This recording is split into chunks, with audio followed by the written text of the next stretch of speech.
A very good morning and thank you so much for having taken the time to join the webinar. I'm Jay Reddy. I'm a senior cybersecurity evangelist here at Manage Engine. So a couple of housekeeping before we go forward. The session today is being recorded. If you have questions coming up, please feel free to use the chat window that's to your right. Drop your questions and I'll try to answer then and there. Just in case if I miss a question or two, don't worry, rest assured, we'll have them answered towards the end of the webinar today. Guys, the topic we've chosen today is very pertinent. It's absolutely important. There are very many businesses out there all around the world that have been facing a hard time, not just tackling their cybersecurity, but just keeping their lights on. The whole pandemic situation has made it absolutely difficult for organizations. They had and have and constantly are reinventing themselves with respect to the whole dynamics with which how they are handling their workforce. I, from personal experience, have been working for almost more than a year now remotely, and things have been absolutely challenging for folks in my organization too, with respect to enabling users. And this is the case with all the organizations we've enabled. We've enabled 1,000+ organizations go remote, and in the process, we've definitely learned and gathered a lot of insights. And today's webinar is around what insights we've gathered, the frameworks that are out there, the ones that can scale to your requirement, and how do we defend ourselves in 2021. That's the idea behind the session today. I'll keep it real simple and straightforward. Keep your questions coming. I love an audience that asks questions. I'm going to try and answer and take the questions on chat parallelly. And that being said, we'll head straight to the session. We'll talk about what's the major challenge in small and medium scale businesses with respect to identity security. We'll go a little forward and discuss as to why is it difficult to put this fight up. We'll break down and unpack the impact of pandemic and how has it changed the landscape. We'll also definitely touch upon points and recommendations given by major cybersecurity organizations around the world. And we'll conclude today's webinar with the right tools, the right techniques, the right frameworks that can essentially help you implement the said recommendations. That is the agenda for the session. We'll get started with the elephant in the room, which is credential compromise. Now, we're talking about businesses, both small, medium, and large alike, all of them having this one common trouble where users lose their credentials. Now, the security of an organization, as it's told, is only as strong as the weakest link. And in very many cases, the weakest link turns out to be your users. And they are almost in all cases responsible for credential compromises, either directly or indirectly.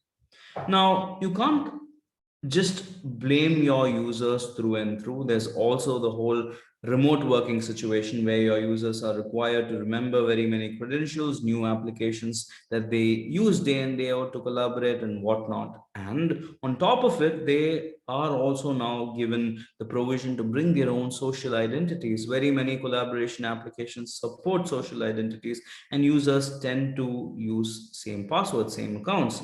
And if one's compromised, even before you know, the domino effect hits, every other account connected gets compromised, your organization's resources get compromised, privilege escalations occur, and the entire cybersecurity for your organization comes crumbling down. That is the state of affairs today.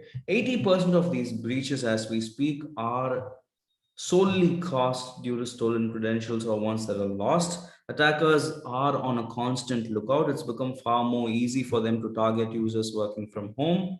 Users log into your corporate resources, access your corporate resources from their home Wi-Fi, and we know how easy it is for users to be compromised if that's how they're going about operating.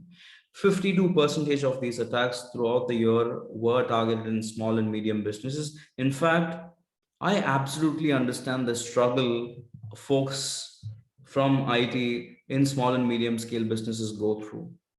We've been working with thousands of organizations. We've enabled them go remote and also having cybersecurity in mind. And there have been challenges with respect to resources, with respect to timelines of implementing projects, with respect to getting this one factor right. the balance between security and accessibility, that has been a very big challenge. And attackers have taken this situation to their advantage. They are trying to make the best out of it. They are trying to socially engineer users in your organizations just so that they can go about compromising their accounts. So, in my understanding, through the entire last 12 months, the understanding is pretty straightforward. There are only two types of organizations with which we've worked: organizations who've underwent cybersecurity attacks, organizations where credentials were compromised, and organizations who underwent attack and are yet to realize. So, I mean to say, if you're an organization with your data online where your users are accessing your systems remotely, there are massive chances that you are already compromised. So, it's important to take that philosophy of cybersecurity and internalize it into your organization's framework. That's the idea right here. So when it comes to credential compromise, as told, it's one of the biggest challenges that organizations are facing. Attackers go about with this five-phase credential abuse, and at each stage, organizations can come up with a potential response. But I'm going to walk you through as to how an attacker would go through, and you can put together a kill chain that works best for your organization. The first phase right here is stealth. The attackers are into your system. They've compromised one account. They are, at this point in time, reconnaissance. That's what they're doing. They're going to try and understand what resources are of what value. They're going to try and assign a dollar value, maybe make their decisions as to how to go about exfiltrating data or damaging intellectual property or whatnot. Now, right after that, they need more hooks. They need to spread their access, and that being the case, they want to start escalating privileges. Now, this is where monitoring privileged accounts comes handy. Escalations occur quite rapidly. Even before you know, they start island hopping, as we call it. They keep moving laterally until they get hold of the domain admin credentials. And in fact, it's a known fact that if you're an Active Directory organization, within a matter of 48 hours since the first point of contact or point of entry for the attacker, they'd be able to crack the admin credentials. It's that easy. In fact, it's not as secure as you think. Basic LDAP queries can give away a lot of information. That's the whole deal with respect to escalation. They want to immediately improve or gain leverage on your organization. And right when you realize that, right when your system flags such a deviation in behavior, that's when they come head on. They are going to try and gain more access. While you try to fix one issue or put one fire out, they're going to start the fire from somewhere else all over again. So this is the phase where maximum damage and maximum defense happens at the same time. And right when you've taken control of your system, which you would eventually, there is a dip in the abuse or the compromise or whatever entry point, that all those gates are sealed.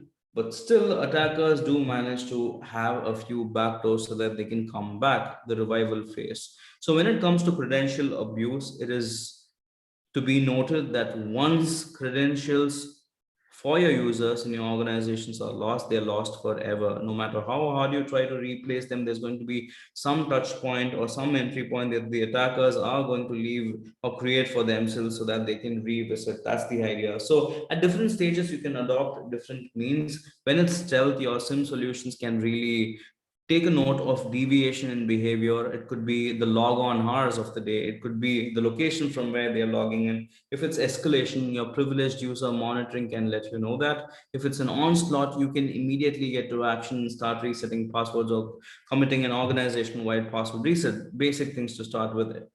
For you to start seeing a dip, you have to look at functionalities like multi-factor authentication. So various stages of the attack, you can configure your kill chain accordingly and get going. Now, what do attackers want or do with the stolen credential? That's the question, right? They want to exfiltrate data. They want to have hooks in your organization. They want to take what's important for your organization. They want to probably get hold of PII and There could be only two of these instances. They could sell the data or demand a ransom from you. They could execute an attack. They could encrypt all the critical files for your organization. They could very much demand a ransom. And yes, obviously, like I mentioned in the course, they are going to escalate their privileges. They are going to probably use the accounts that they've gained access to get more leverage by sending out spam emails, by contacting other vendors, or by taking payments on someone's behalf and getting it wired to their personal accounts. Or the whole idea is right after they're in your system, they just don't want to stop with these basic steps. They want to infiltrate your system, infect your system, corrupt all your resources, install malware wherever possible, just so that they can go about creating access in the future, doing whatever they please. This is how they go about doing right after they've stolen the credential. Now, this sounds to be quite the legitimate challenge, but what's that set of problems that are specific to SMBs? The challenges are users and the systems. There's definitely resistance with respect to implementing new systems, especially if it requires an organization-wide change. It's much more obvious because we have users who still write their passwords on a piece of sticky note and have it stuck right on top of the desktop, like the image shows. So what do? There are common issues with respect to humans and passwords. These are age old, and there's not much of a difference since the time passwords came into existence. Users or employees are going to continue to reuse passwords. That's a major problem. So, how do you curtail password reuse? Is the question that you should be asking yourself. Now that all these platforms are integrated and we're talking about one identity, it is all the more dangerous if your users reuse their passwords, and all reports point out to password reuse as one of the most fundamental causes of credential compromise. Now, at this point in time, what you can do is you can do a quick check. You can open up a parallel tab on your browser and search for have I been pawned.com. Have I been pawned? PAWNED. Have I been pawned.com, and it shows you credentials that have been compromised in past attacks. PII that's been exposed in previous instances and previous attacks. You can absolutely check right there and see where you stand. That's a great tool. And if you can put together an integration with that tool, nothing better than that. Later today, I'll show you how that can be done.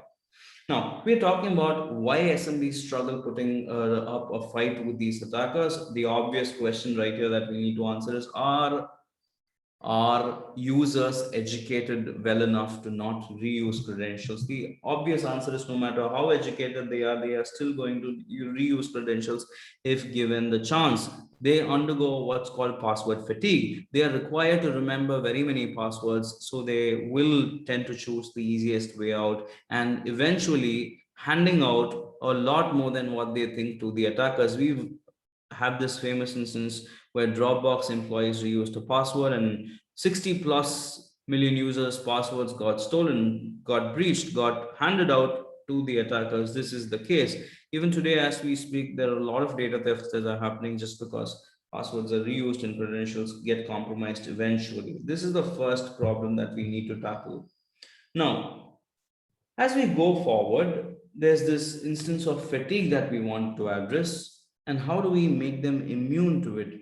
Now, can we put together a system where users securely log in? There's a multi-factor authentication. They don't need to re-enter their passwords in all those instances. So the challenge is giving users the provision to enter passwords. That's again a very big problem. So you can potentially curtail that with a single sign-on. Now, this is a very fancy or a very unconventional point of view of looking at single sign-on has always been for enablement, but think about it. What if you can reduce the number of times a user has to enter or re-enter their passwords? That's the whole idea right here. That'd be a great way to prevent password fatigue, so look at that as an option. And also, there's this major challenge where there's password reset that needs to be done from the user standpoint if their passwords are about to expire, right? There's a expiry date on passwords and you'd want your users to reset it, let's say once in 60 days or 90 days. Is that a good practice? For a long time, it was believed to be so, but now today, as we see, Google has updated their policy, so has Microsoft, and this isn't a great way to go about doing things, because you give your users to set or reset their passwords, or you force them to do that, they are going to resort to setting weak passwords. So not a great way, and you should look at avoiding password fatigue in all possible ways. So you have to get your users educated right there, and that's the only way you can immunize your organization against these credential compromise. That's the idea right here. Now, are there any best practices that you can look at? Can you educate your users on best practices? Because most of the time, as much as we blame our users for not following these recommendations that we give, there are also instances where they never read your recommendations in the first place. If it's an email from the administrator or the IT, they few of them mark it straight to spam. They don't really pay attention to it, and that's a very big gap that needs to be addressed. We'll need to look for ways either to educate your users or to force implement. So what you can do is right at the logon screen, you can set prompts that educates your users or make it mandatory and whatnot. So look for solutions that can help you do that. That's a good way of going about getting your users to perform resets in a safe manner or set passwords that are secure. That's a great way to go about doing it. And when it comes to the whole idea of SMBs and what can go wrong, it's just that identities are very at the very center of businesses for SMBs. Now, when these risks take a long time to be even identified, by that time enough damage could have been caused. It's not just about the reputation of the organization that's at stake right here. You could go out of business, the data can be compromised, customers' information can be compromised, and there can be a series of compliance violations that we might be walking into. So this is the major part of the struggle that we need to fix.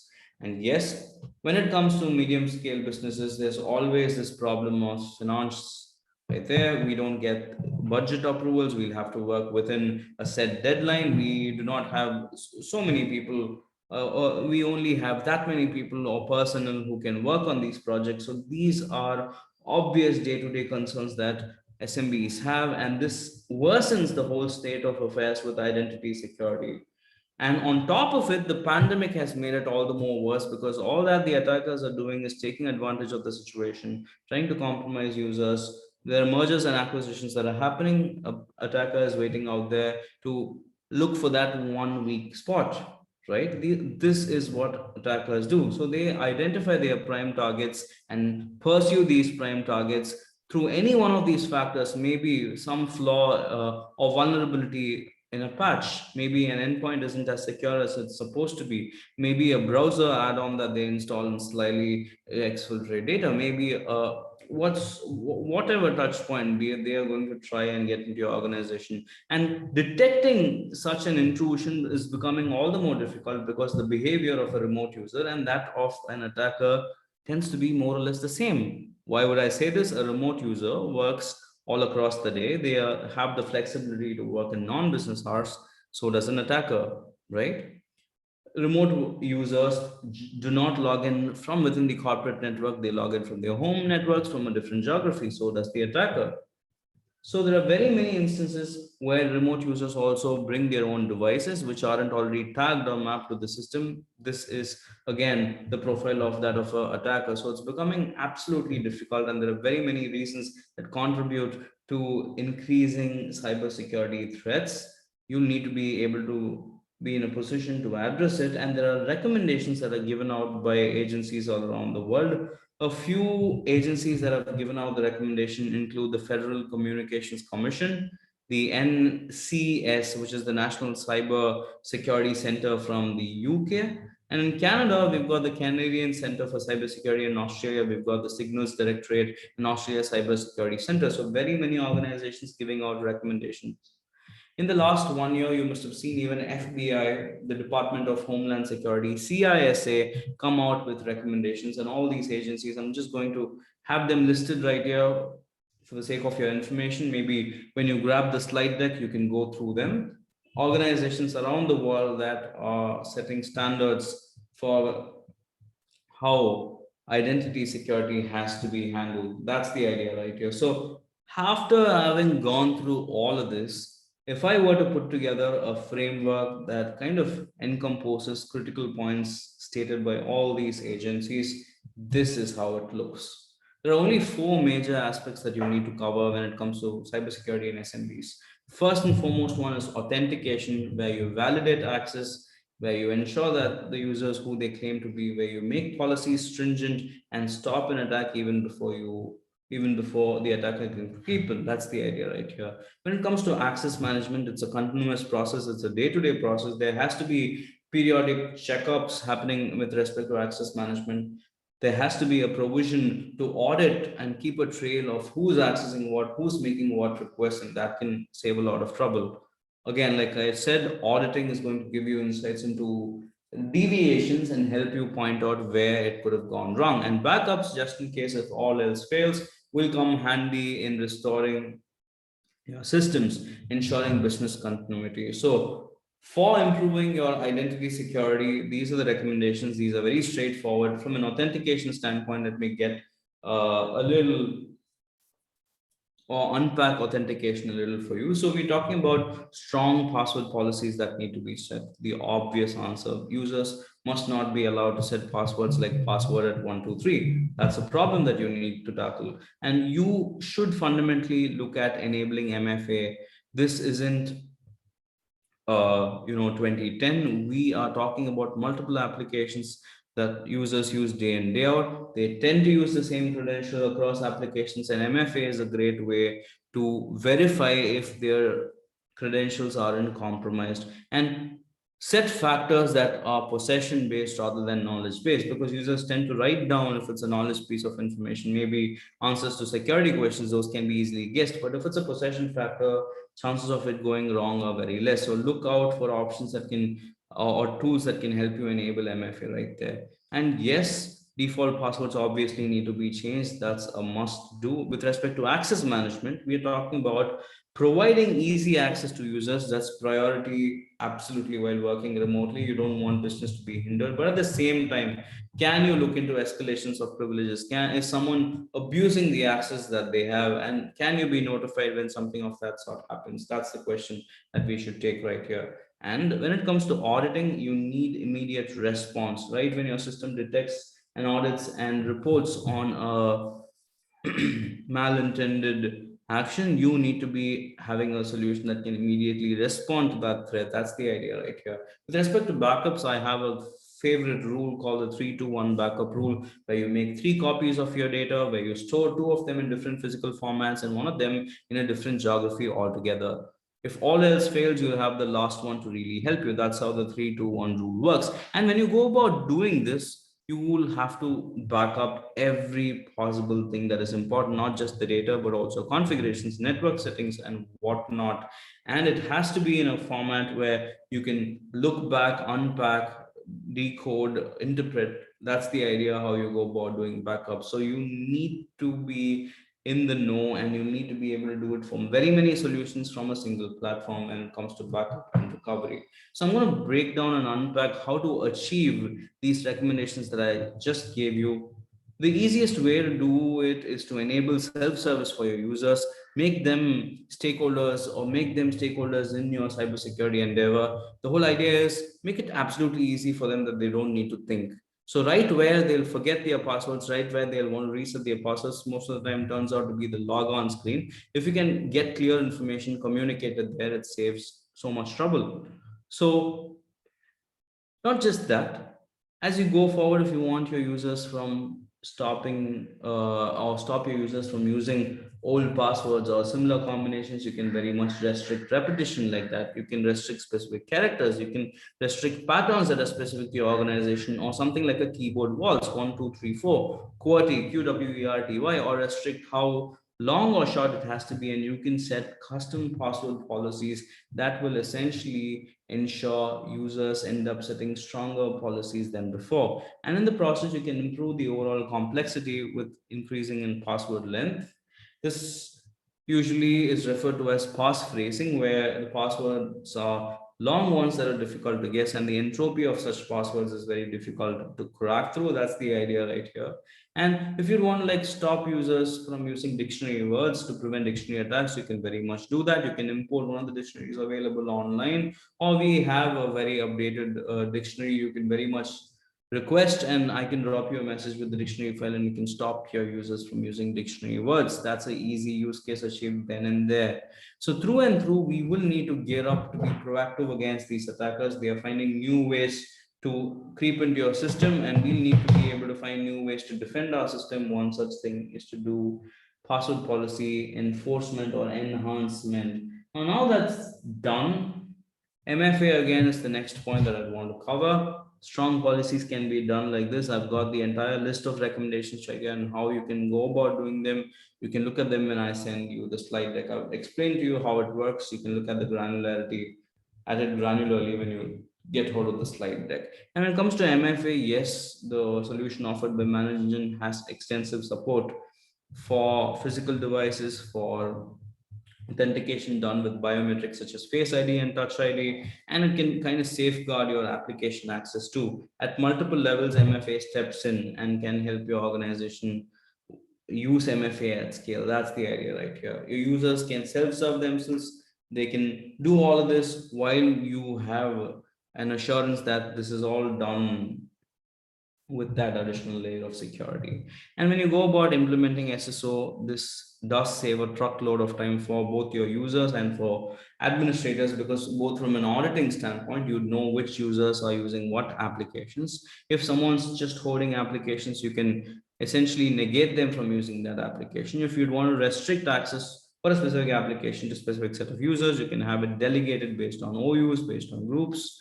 Very much straightforward, helping your users get the access to the right set of applications that they might be needing while they go on and work. That's the idea right here. So when you look into privileges, right, now that we are accessing and granting them privileges, you need to know what is important and be able to identify any modifications that are done to privileges. It could be for shares, it could be for folders, it could be for online data. If you're an M365 organization, let's say OneDrive data and whatnot. So you will need to be in a position to understand and manage permissions on files and folders, on users, on groups, on any security object that's there in your system, in your IAM. That is the idea, right? So you've got to gain visibility into access right there. So for the 360-degree bird's eye view, there's AD360 that can give you instantaneous reports, show you charts, show you graphs, point you to the right direction, show you top users who can be compromised, top activities that are misleading and malicious and whatnot. That's the idea with AD360 right here. So AD360 has a module in user behavior analytics that can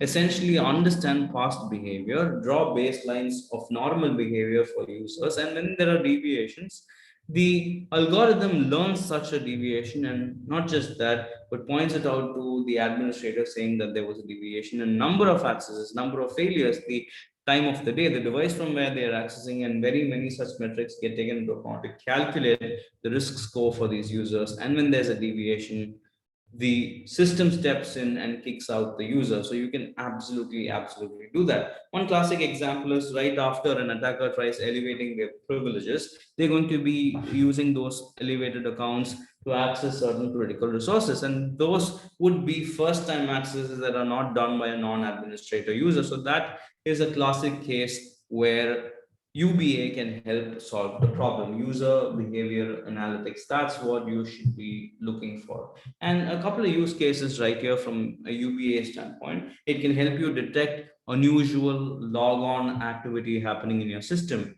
If there are deviations and you'd want to be notified which user is logging in at what time of the day and why is there a deviation, you can be in the know for sure. Lateral movement is when they try to island hop. Right after they've gotten hold of one credential, they're going to try and jump through your organization's resources lately and compromise very many accounts. So you get notified immediately. And if there's an installation that is occurring, the system can step in and stop that installation. If the system detects that to be a malware, you get notified, you can look into it. And in terms of privilege abuse, again, straightforward reports that says which users accessing a specific new privileged folder, or what are they doing with their privileges? Are they deleting files in bulk? Are they modifying files in bulk? You get all such information out of the box. And as you go about doing it, you can track critical metrics. A few matrices include log on activity, membership changes of users in groups and security groups, account lockout deviations that are all of a sudden spurt or an increase in account lockout could mean a brute force attack, objects and file accesses that need to be monitored constantly, because end of the day, all of this is for the data that resides in your organization. So that has to be in place. A strong file integrity monitoring is very important. So all these events that we want to track are associated with event IDs that are listed right there. Even if you haven't really like enrolled for a solution that can audit exclusively, you can use these event IDs to configure auditing in your UC, right? Users in computers console. You can very much do that. All right. And as we go forward, we want to be able to do all of this out of the box rather than getting to the computers and users console and exporting data and formatting data and whatnot, because auditing time can be quite grueling. Lots of screenshots, lots of Excel data, lots of inconsistencies in data. So you will need a tool that can store historical data and give you right when you ask for a requirement. That's what we do with the data, or to be more precise, that's what we help you do or deal with your data. So the solutions can be deployed on-prem, on the cloud, absolutely up to you. Based on how you go about doing it, data leak prevention policies can be set. If there's OneDrive, let's say data, you can set DLP loss for the OneDrive data and see if any users are making any modifications in bulk, making deletions. There are file changes that are occurring, there are extension modifications that are, you get immediately notified and you can act on it right away. That's something that you can do. And in terms of behavioral analytics, that's a great place to be. For M365, for cloud platforms, we are in the process of building risk scoring and behavior analytics. And what you can do is now, once you've got the whole security aspect of it done, right, there's just one aspect that remains, which is backup and restore. Can you do it at a granular level, at an object level, at a schema level? Yes, management can help you do that. Can you perform these backups and also do restore from the same engine? Very much so. These are fundamental questions that organizations have faced while they've gone remote, and we've helped them address. So through and through today's presentation, I've tried to cover the major challenges that small and medium scale businesses face, the whole impact of remote working on these medium scale businesses, how to go about prioritizing what is important from a cybersecurity standpoint. We saw a few use cases as to how to go about achieving it, a few recommendations and given by the government, and at last we saw how to going about implementing these recommendations with the tool in place. Guys, you've been a lovely audience. I've tried to take as many questions as possible during the webinar as I spoke to you. If I missed a question, don't worry. To your right, there's a chat window where I'm available live to take your questions. You've been a lovely audience. All the resources that I've been talking about through the webinar, if you want a copy of any of those resources, the NIST cybersecurity framework or the event IDs that I just shown, you can very much write to me and I'd be more than happy to share. Thank you so much for your time. You all stay safe and have a great rest of the day.